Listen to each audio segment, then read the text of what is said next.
दर्शक बंधु अदा शरीर पर लाभदायक होइथिबा बेले किछि जण एहाको खाइबा उचित नुहे। तेबे आसंतु जानिबा काहेकि अदा हेउछि सबुठारु लाभदायक भारतीय मसला मध्यरु गोटे। शरीरर विभिन्न रोग को भल करिबारे अदार लाभ असीम। एहार पुष्टिकर गुण पई बहुदिन धरी आयुर्वेदिक और पारंपरिक औषधरे अदा व्यवहार होई आसुछि। तेबे आसंतु जानिबा किए अदा खाइबा उचित नुहे। अदा खाइबा द्वारा केउमाने गुरुतर शारीरिक क्षति सहिबे। तेबे जानंतु पुष्टिसार विशेषज्ञ लवनीत बात्रा एने सतर्क कराइछंती। अदा अधिकांश लोकंक पई निरापद, किंतु जदि आपणकर अल्सर, एसिडिटी, रक्तस्राव रोग किंबा अत्यंत कम रक्तचाप भली समस्या रहिछि तेबे एहाकु खाइबा पूर्वरु डाक्टरंक सह परामर्श करंतु।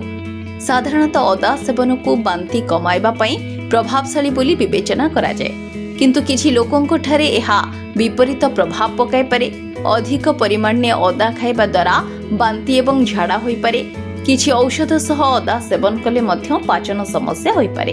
यदि आपण नियमित भाबरे कोनोसी औषध खाउछंती तेबे अदा खाइबा पूर्वरु आपणक डाक्टरंक सह परामर्श करिबा गुरुत्वपूर्ण। गर्भवती महिला माने मध्य सीमित परिमाण में अदा खाइबा उचित, नचेत अदार पार्श्व प्रतिक्रिया सेमानक स्वास्थ्य को क्षति पहुंचाई पारे।